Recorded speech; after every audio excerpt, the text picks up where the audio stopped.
नमस्कार दोस्तों, मैं अंकुर उपाध्याय स्वागत करता हूं आप सभी का एक बार फिर से अपनी नई वीडियो में। दोस्तों, निफ्टी 25,000 के ऊपर बंद होने में सफल रहा और 25,050 पे आपने क्लोजिंग देखी है। मिड कैप इंडेक्स करीब ½ % ऊपर था तो स्मॉल कैप इंडेक्स में 0.3% की तेजी दिखी। बैंक निफ्टी हालांकि बीते 2-3 दिनों से थोड़ा अंडर परफॉर्म कर रहा है और उसके पीछे एक पर्टिकुलर रीजन है HDFC बैंक और ICICI बैंक। जो रिसेंटली सेबी का एक नया कंसल्टेशन पेपर आया है वो अगर इम्प्लीमेंट होता है तो HDFC बैंक और ICICI बैंक का वेटेज कम हो सकता है बैंक निफ्टी में, जिसकी वजह से आउटफ्लोज देखने को मिलेंगे आपको इन दोनों स्टॉक्स में। और बस उसी का ये थोड़ा नेगेटिव इम्पैक्ट है, इससे ज़्यादा कुछ भी नहीं है। बाकी सुपर्ब है, कोई दिक्कत का विषय है नहीं। निफ्टी में जो तेजी थी वो आज पर्टिकुलरली IT स्टॉक्स की वजह से थी। ब्रॉडर मार्केट या पोर्टफोलियो कुछ खास नहीं कर रही थी, आपके लिए इंडेक्स अच्छा कर रही थी बिकॉज ऑफ IT। लेकिन एक स्टॉक था जो तेजी से टूट रहा था और वो स्टॉक था दोस्तों वेदांता। वेदांता की बात करें तो आज के सेशन में अच्छी खासी गिरावट देखने को मिली है हम सभी को वेदांता के स्टॉक में। करीब 3% का फॉल वेदांता के शेयर में दिखा है और वेदांता के लिए कल का दिन बड़ा इंपॉर्टेंट डे भी है।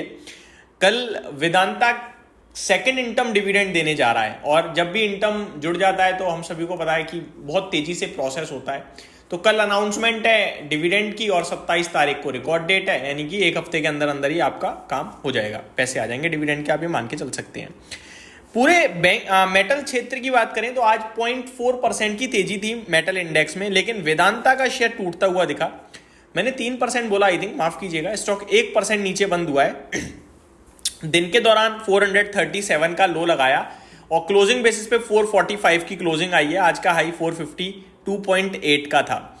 वेदांता में दोस्तों जो आज ये गिरावट देखने को मिली है, इसके पीछे एक बड़ा कारण सामने निकल कर आ रहा है और हेडलाइन बताता हूं मैं आपको, फिर आपके साथ डिटेल्स भी शेयर करूंगा। एक्चुअली में supreme court rejects Vedanta's request for extra compensation in Talwandi Sabo case. तो पहली बात तो सुप्रीम कोर्ट ने इनकी रिक्वेस्ट को खारिज कर दिया है, जो ये कुछ कंपेंसेशन चाहते थे।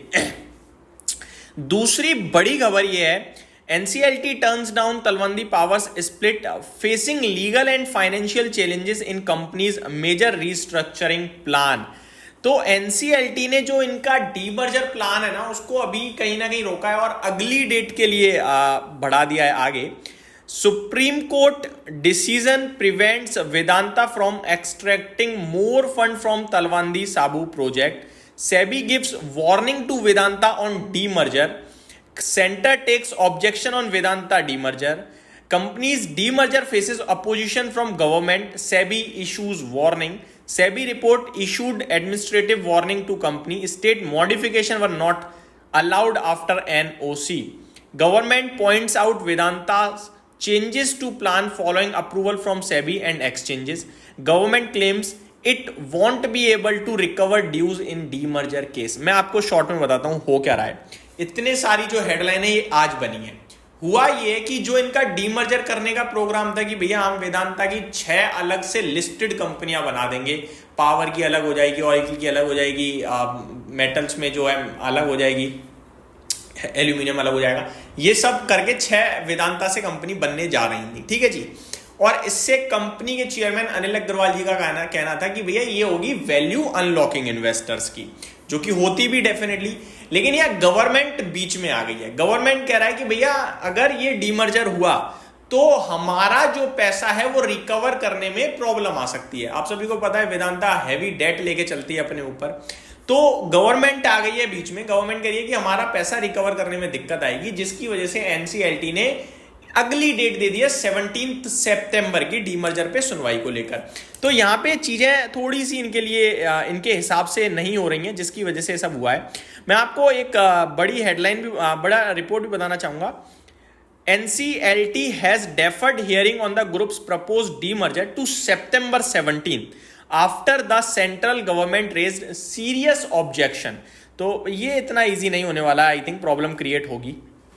In parallel, the SEBI has flagged Vedanta for modifying its demerger scheme after receiving no objection certificate from SEBI and stock exchanges. The regulator termed the move a serious breach of its master circular and issued an administrative warning to Vedanta, the report added.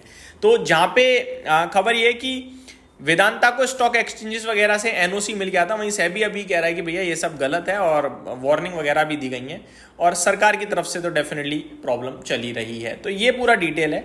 इस बीच में कल Vedanta dividend भी देने जा रहा है। अब ऐसे में इन्वेस्टर क्या करें? कुछ मत कीजिए भाई साहब, ये सारी चीजें एक आध दिन चलती हैं, रुक जाती हैं। डीमर्जर हो गया सही है, वैल्यू अनलॉकिंग है, नहीं होगा तो क्या वेदांता पहले नहीं टिका? बिजनेस तो अब भी वैसे का वैसे ही चल रहा है। तो ये सारी चीज़ों से जब स्टॉक गिरता है तो वहाँ पे डरना घबराना नहीं चाहिए। स्टॉक अगर नीचे में किसी भी रीज़न से 435 के आसपास मिलता है तो वो लेने का मौका है। 430 तक सिंपल भाषा में खरीदना है। 418 का स्टॉप लॉस बनेगा और ऊपर में आपके लिए टारगेट जो है वो पहला 450 का है। एक बार 455-60 का लेवल निकला तो फिर ये 480 की तरफ चला जाएगा। कल डिविडेंड जितना बड़ा आएगा उतना ज़्यादा इसके लिए पॉजिटिव होगा, निवेशक वापस से अट्रैक्ट होंगे। ये मेरी तरफ से अपडेट थी। उम्मीद करता हूँ डिटेल्स पसंद आई होंगी। Thank you so much for watching this video. Have a great day guys.